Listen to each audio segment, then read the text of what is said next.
Uh, Very good afternoon. And I am Venkat Reddy, director of this institute, Institute of Forest Biodiversity. And you are, sir? I'm rainforest officer. Oh, okay, very good, nice.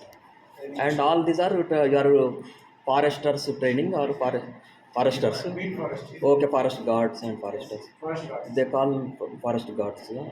Okay. And they will be the in charge for beat or section. Beats. Beat. Okay.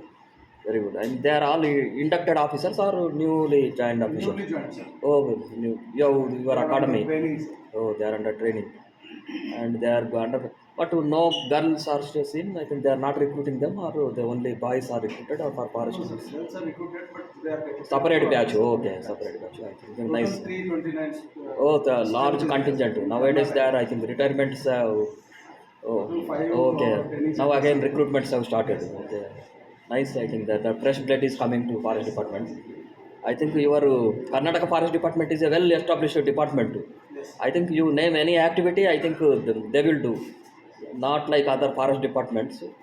You name all wildlife management, silviculture operations, many protected area management, all they are specialized in all activities. Karnataka Forest Department.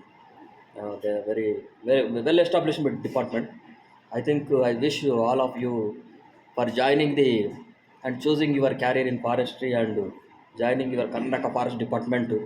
Very good. I think they have very nice working conditions in Karnataka Forest Department. That is very essential, and they will have better job satisfaction than other states. That is needed. I think they may be having graduates and postgraduates also must have Yes, joined. sir. Nowadays they are joining, and then they will be having variety of backgrounds, education backgrounds. That will enrich our department in working condition because ours is a very diverse department. We have all, you name many, that's what we are discussing, you name any activity, whether making roads, construction of houses, everything we are specialized. Timber extraction, plantation, wildlife management, and even nowadays this the management of people is also very essential. Then media also essential, NGOs, managing NGOs. Our department is a very diverse department, and you should be able to manage all kinds of all sorts of works, not like any other service department. Police only policing job they do, but we do policing job, and at the time management also we will do. We have to be very patient in the for doing all these jobs, and one should develop during your training itself, training period itself. uh, uh, because I think your course is a 6 months course or 1 year course, 9. 9 months course. Then you will learn basic inputs. In training, you will learn less, but while working, you will learn many things. Like I also during training academy, I learned not much, but after joining in the department, I learned from forest guards, foresters, deputy rangers, range officers, assistant commander, all others. I will learn from everybody. Not only that, our forest watchers also and forest labor also, they are very good in taxonomy or identification of plants. They have very good knowledge about their forest. We should not underestimate them, that they are uneducated, illiterate, and they don't know anything, but they know much. They know better than educated people about the forest. I think in your state that one, some lady Gowda, she is honored with Padma Shri award, and she was the encyclopedia of forestry. And such people are also working in our department. We should also recognize, and you should not hesitate to learn from anybody, and that will enrich your knowledge, whether you um, whether small person or big person. You will learn something from everybody. And working in a forestry needs all these inputs from not only scientific knowledge, and many social aspects also you have to consider. And nowadays this uh, coming to your Karnataka Forest Department, I think it is united from 4 or 5 states. They have united and before independence, and they have made it a single state. Part of your Gulbarga, Raichur, and this part two was with our Hyderabad state only earlier. And here the working conditions were different. Some districts were with Madras state, I think. Some with Mysore state. Some with Mumbai state. Like that, your Karnataka state is formed from different. That's why we have a very good cosmopolitan culture, and Whenever I visit Bangalore, I find many Telugu people. They speak in Telugu only. Like that, this state has taken good features from all these states because they have acquired knowledge from all these states and they have uh, enriched. And this forest department also they have different to British period and Mysore kings and all, especially this Kodagu area, Kodagu, that what tribes, the Kodawa tribes. I think they are good foresters. I think Coorg area and they are very good. And we have a very good World Heritage Site. This Western Ghats. Western Ghats is the world eighth one of the eight out of eight biodiversity mega biodiversity regions. One of the Western Ghats is the important, very rich biodiversity. Nowhere in the world you see in the Western Ghats, and they have very all kinds of forest types you see. I think Champion and Seth they have classified 16 or the types of forest types. But I think in Karnataka you find I think more than that also forest types. Some of the if you go into divide into subdivisions like even take forests also, moist take forest, dry deciduous take forest, like that you can uh, divide. I think then many vast biodiversity areas are also there in your Karnataka. I think all of you are following me, no? Yes, sir. Yes. Yeah, then there some people if they do not understand, I think then They will oh understand. they will okay, no problem. And very good. I think you should learn on what I mean. They have given any not given any specific topic to me. I am generally Yes, general sir. interaction with you. If they have given any specific topic, I would have spoken on that. But my batchmates are also there. Upendra Pratap Singh is, I think, one Manoj Kumar Tripathi. They are in the department or out. They are commissioners or I don't know what they are. In department only. Now they are in department only. Yeah, I think very good. We were trained. I think only two officers are there from my batch. Uh, and I think coming to forestry and this history is vast. Ours is because ours is a forest biodiversity institute. We are basically conserving doing research and conserving biodiversity. Our headquarters is, I think, as you know, it is at Dehradun. I think that was established in 1906 by Britishers. And when Britishers they have come, they only started scientific forest management in India. Otherwise, we were managing our forest traditionally. And the Britishers, they because for their own interest, they have developed not scientific forest management. Started when Brandis German foresters he was brought to in the 19th century, some 1864 or somewhere. He was the first Inspector General of India, and he established our headquarters. Now they called ICFR. Now they have made council, but before that it was a Forest Research Institute, very big, huge building you see in Dehradun, and under that we are working our institute, and we basically working on some research projects of Ministry of Environment and Forest, and simultaneously we are working for state forest departments also. We have prepared some uh, this data for working plan preparation. We have our institute, our scientists, and they have made carbon stock estimation, yield calculation, and biodiversity indices calculation, like that NTFP calculation, valuation, and other social economic aspects. So 12 parameters we have prepared and all calculations we have given to State Forest, Telangana State Forest Department for 13 divisions for making working plans. Earlier used to working plan officers used to prepare, do everything, and they used to prepare, write the working plan. The department they used to have full-fledged working plan division, but nowadays they are outsourcing. They are also for yield estimation, biodiversity uh, um, studies, and other NTFP studies, carbon stock estimation, and other parameters. They are giving to specialized institutions like us, and we are also working in coordination with forest department in these aspects. Many, and not only that, even this Andhra Pradesh State Biodiversity Board, they have engaged her for preparation of people's biodiversity registers. I think, as you know, this as per new uh, Biodiversity Act 2002, this people's biodiversity registers have to be maintained at each and every village level. And for that, our scientists also worked for most of the villages, and they have prepared documented biodiversity and prepared people's biodiversity registers. That is mandatory as per NGT guidelines. All every Gram Panchayat should maintain a people's biodiversity register, and they have to form a biodiversity committee, management committee, BMC they call, at each village. And these BMCs work under the state biodiversity boards. And at national level also, this NBI is there, National Biodiversity Authority, at headquarters at Chennai, basically for regulating this, preventing biopiracy and regulating use of bioresources and recognizing the rights of indigenous people. Suppose any pharmaceutical company or any other state level pharmaceutical within the country, if they want to commercialize and use any forestry, any biological resource, they have to take permission from this state biodiversity board for commercializing that any medicinal plant or anything, because our forests are very rich in biological resources. Many were not unexplored, and many people, they are still identifying many active compounds. They are used. They have a lot of demand in other countries, especially this phytochemicals and essential oils and this aromatic compounds and medicinal compounds. They are exported, man. But earlier they were not taking permission, but now they need to, as per Biodiversity Act, they need to take permission from National Biodiversity Authority for exporting outside. But within the country, they can take permission from. Suppose Patanjali, if they want to commercialize any forest product, they have to take permission from State Biodiversity Board.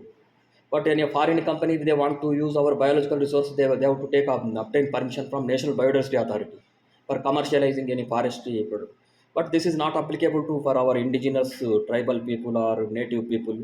They can freely use. It is not. There is no controversy, no conflict, and because when as we were talking, no, when Britishers came, there was a lot of conflict between local tribals and these Britishers. They have started last in 19th century, some 1864, or they have made some 1878 or somewhere they have made first Forest Act in India, Britishers. And 1927 Forest Act still we are following. That was made by enacted by Britishers, but still we are following. That means they are the only codified forest laws were made by Britishers. They were, because they know the importance of our forests. Because when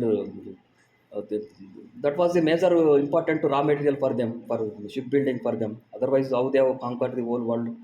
These Britishers, they used to um, make ships. Shipbuilding was done by through these oak trees they were using in their country, and they have exhausted these European countries there, because they grow only coniferous forest that was exhausted. And because they were superior in naval forces, that's why they have conquered the whole world. And timber is the basic raw material for shipbuilding, and that's why they could able to conquer the many Asian countries, African countries. They could reach America and establish their colonial rule because of their superior naval power. And for that only, timber is the important component. They know the importance of knew the importance of timber. That's why they have come to India and they have established forest research institute at Dehradun and established made forest laws. And forest laws are essential, because without law nobody will listen. Forest law is, but our culture and our tradition, that is different. Our indigenous tribal people, they were depending. Now also there are many indigenous people, they are depending on our forests. Forest Rights Act also has been made in 2006.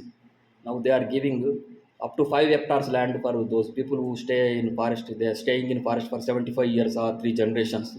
Their rights are recognized, and your forest at village level, forest beat officer or range officer will also be in the committee, Forest Rights Act committee, Tahsildar and other. And district level, district collector and DFO will be the members. They will be, I think in Karnataka, they are settling the forest rights in forest areas. They are giving rights settlement in forest areas also, recognizing their rights. In other states also they are doing, and they are identifying. But that is also, there are a lot of controversies there, many political issues are there. And we have to protect the forest. At the same time, they have to protect the rights of the people, and without to conceding to the demands of the politicians and other vested interests. That's what. And British laws also made many controversies, because at that time, very our tribals were very ferocious. They were revolted against them, these Santal tribes. They have revolted. Why? They against their British forest laws only. They were like Birsa Munda and other areas in Orissa, Bengal, this Jharkhand, Chhattisgarh area. They were revolted because of their forest laws, but still they have consolidated, and they have started systematic forest management also at the time. this first tea plantation was made by Britishers only in Nilambur. In I think you were in Nilambur area. First tea plantation were made. Like that, this the working plan preparation, everything they, during their period it was started, and still we are continuing working plans. That is essential for without knowing the yield, how much you will harvest. That is basic thing, that they were quantifying, and they are preparing working plans, and they are making estimates for next future to 20 or 50 years, and they are cutting as per the systematically, and making plantations also. And because they needed timber for shipbuilding, our teak plant, teak and other, and they also needed this railway sleepers also for making railway. They have established Britishers railway lines in India, and sal was used to be cut for railway sleepers like that.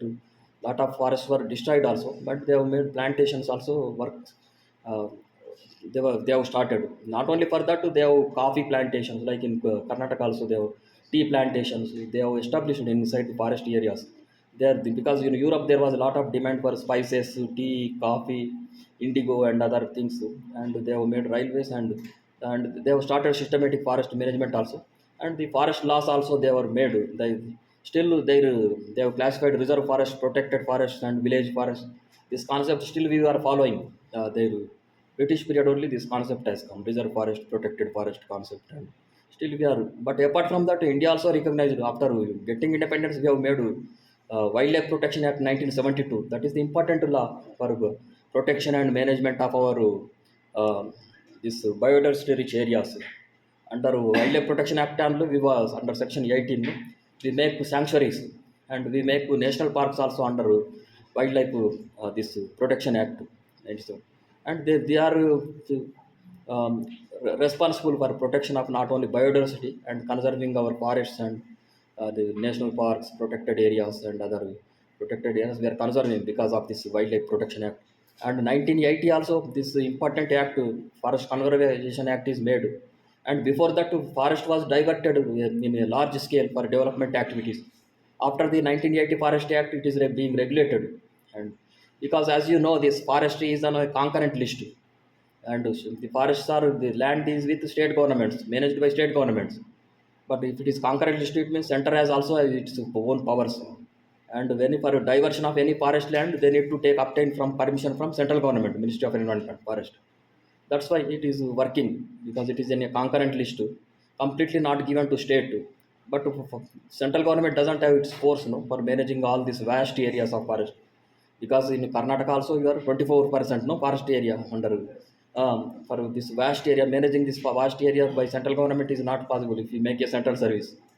And this it is in the concurrent list. But if you completely leave to state government, then also it cannot be protected. State level, the vested interest will be there, and within no time, I think this 24% will also go, and everything. That's why they have cleverly kept in the concurrent list, and so that the center has the controlling power ultimately. And so that, because nowadays the environment is a major problem.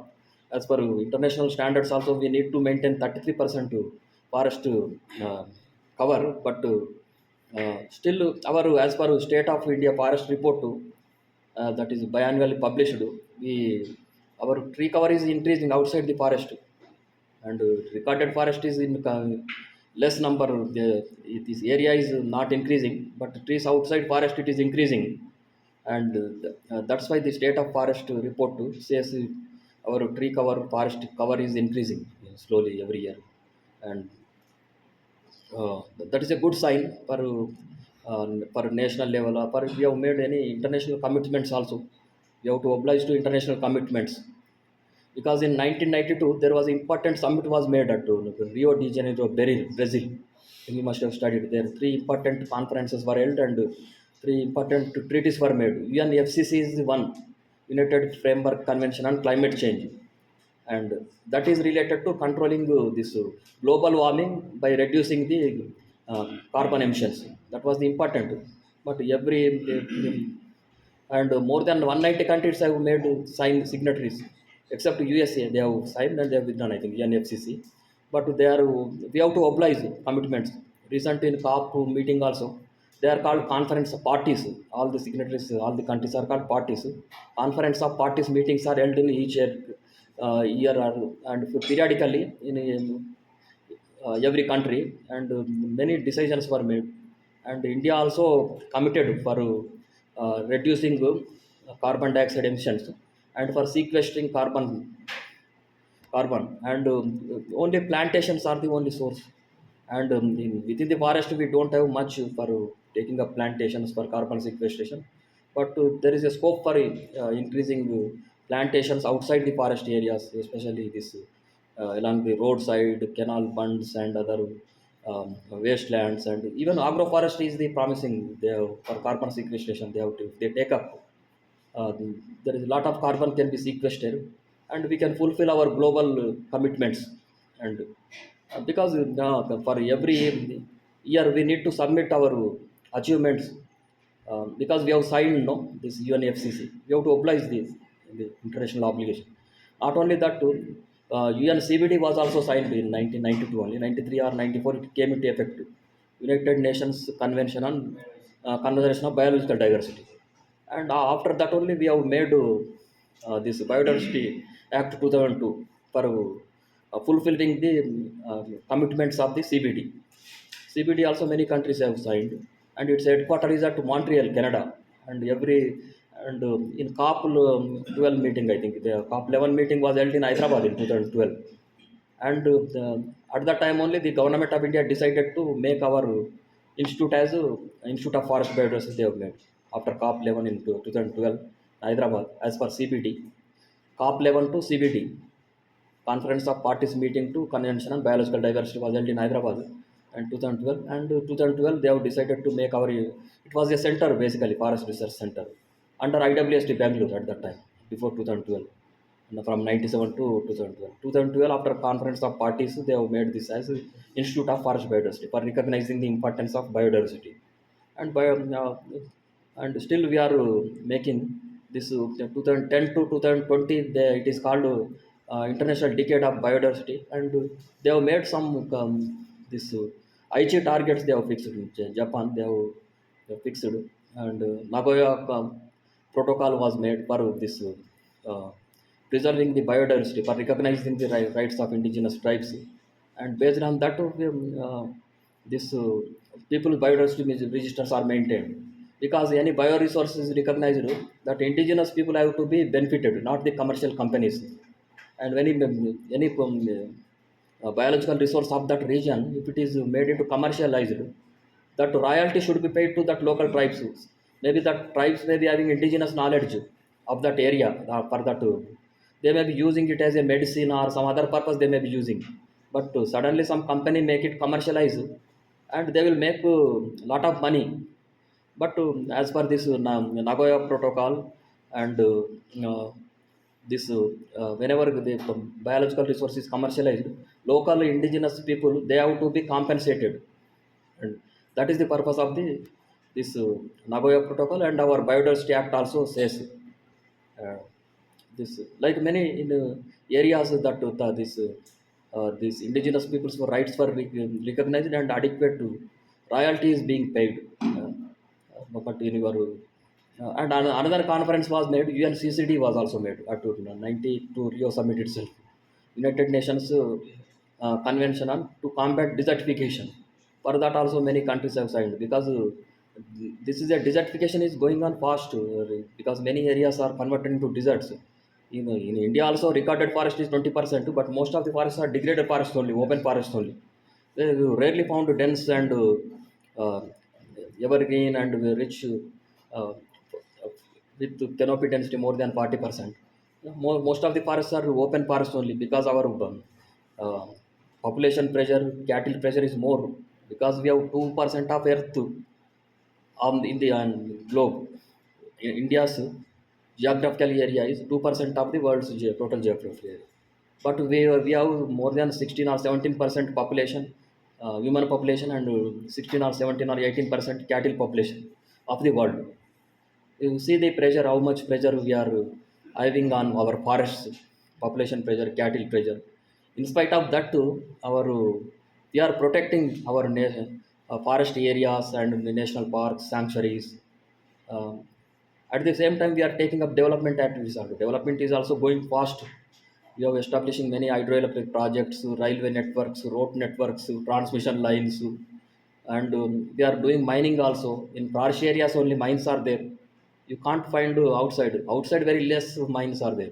All mines, minerals, coal, iron ore, bauxite, any mineral or metal you name, that is available inside the forest only. And without cutting the forest, you can't only this you can extract the coal or iron ore.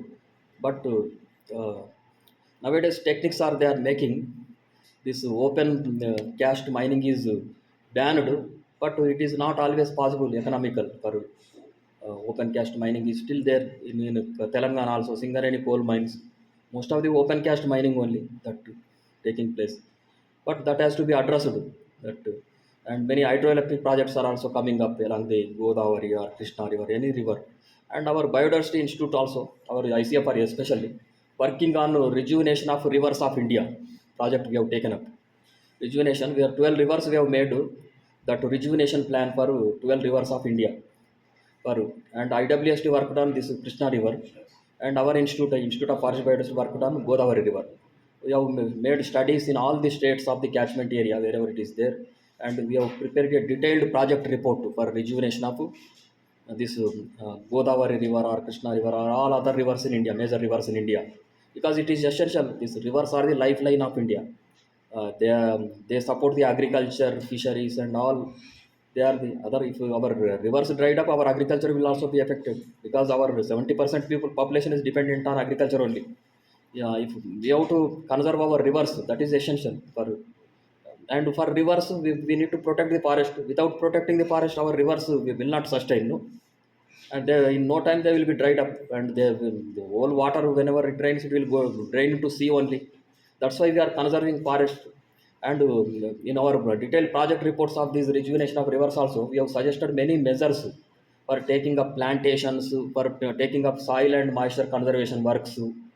All these measures we have suggested, because the soil and conservation is also important to department division in the forest department. Soil conservation officer post will be there, and this is important aspect of forest management of the one of the soil conservation is also important to activity for conserving our rivers and protecting our lakes, water bodies. Otherwise many siltation is going on in many projects, because the not adequate recovery is there in the catchment area. You have to maintain adequate recover. That's why there is a concept in some of the countries like Japan. So we have protected forests, and some protection forests also there. Protected forests are different. Forests are protected, but protection forest means they are maintained for protection of the catchment area, protection of the river, lake. They are called the protection forests. They call, and we have to conserve. We have to conserve the protection forests. So if you protect those forests, the forest will protect the river or lake or other catchment areas. That is the purpose of protection forests. And we have made this 12 rivers. This rejuvenation plan has been made, that is being implemented along with irrigation department, agriculture department, and forest departments of the all the states of the that river wherever it is flowing. This work also, major work ICFR has taken up, and it is being done.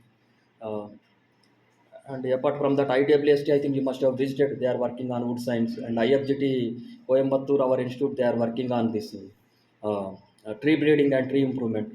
Because you basically you are given inputs on nursery techniques and seed collection, and you, if you have a good nursery, you can have a develop good seedlings. You can develop make a good plantation. That is the purpose. First, you have to maintain good seed orchard also. Many areas mother trees are depleting. That's why regeneration is also failing. You have to maintain adequate mother trees, and that also good quality mother trees we have to. And if you want to go for timber, it should have a clear bowl. If you want to go for this flowers or fruits, it should have a big canopy. And it depends on the purpose. You have to select the mother tree. And then Goa we used to have cashew nut plantations. And I think Karnataka also corporation, they have cashew corporation is there. Then how they will select? It is not for timber purpose, no. For tea plantation you should have a clear bowl, but for this cashew nut plantation you should have a very big canopy, and with more flowering and more fruits it should give, and that fruit size also matters. Those things, these qualities you have to select. That tree breeding division of our department, our institute, they will taking up this tree improvement program of many species, casuarina, this eucalyptus, red sanders, sandalwood, all these many clones they are developing and releasing varieties. But ultimately I found this our foresters are the better scientists than nobody else. Foresters, you are the better scientist. You may not be knowing writing research papers, but you our most of the areas I worked in Andaman Forest Department, Goa Forest Department, I worked in Arunachal Forest Department. Our foresters are good researchers. If you make their papers, if they write, keep on writing, they can produce good papers they work on. But we hardly write, except writing tour diary. We will not write any research papers or such things. We should cultivate to such. Earlier, olden days, the foresters used to write many books. But nowadays, foresters are not writing many books, even though the well qualified people like you are coming into forest department too. But many people are not writing. Writing, you can have a habit of writing. If you write whatever you see in the forest, if you keep on writing, it will provide a lot of information. Afterward, you make it a good paper or book and publish that. That's what you have to cultivate, a habit of writing while move in the forest. If you move in the forest, you can produce a good work. And uh, our foresters, they are very sincere and disciplined, because nobody else will write such a thing, tour diary. Our every guard to pieces, everybody need to write tour diaries, and then only you will your TABLB will be passed, and your duty will be assessed. And apart from that, you have to record all the findings, wildlife related or forest related, forest fire related, any such thing. Because Western Ghat areas, other side, western side of Western Ghat to slopes, the very heavy rainfall will be there, and eastern side there will be less, and they are prone to forest fires. And you should have a different strategy, whether eastern part of Western Ghats or western part of Eastern Ghats, Western Ghats. This They have different kind of forests. That is the slopes, because this north southwest monsoon, the Western Ghats, they are receiving more rainfall along the west side. That's why they have evergreen forests are there. But the eastern side, some deciduous forests like teak forest or other forests may be there. Right. And nowadays, this Western Ghat ecology, as per the Godgill report, has come. Even in Karnataka, many wildlife sanctuaries, national parks are also there.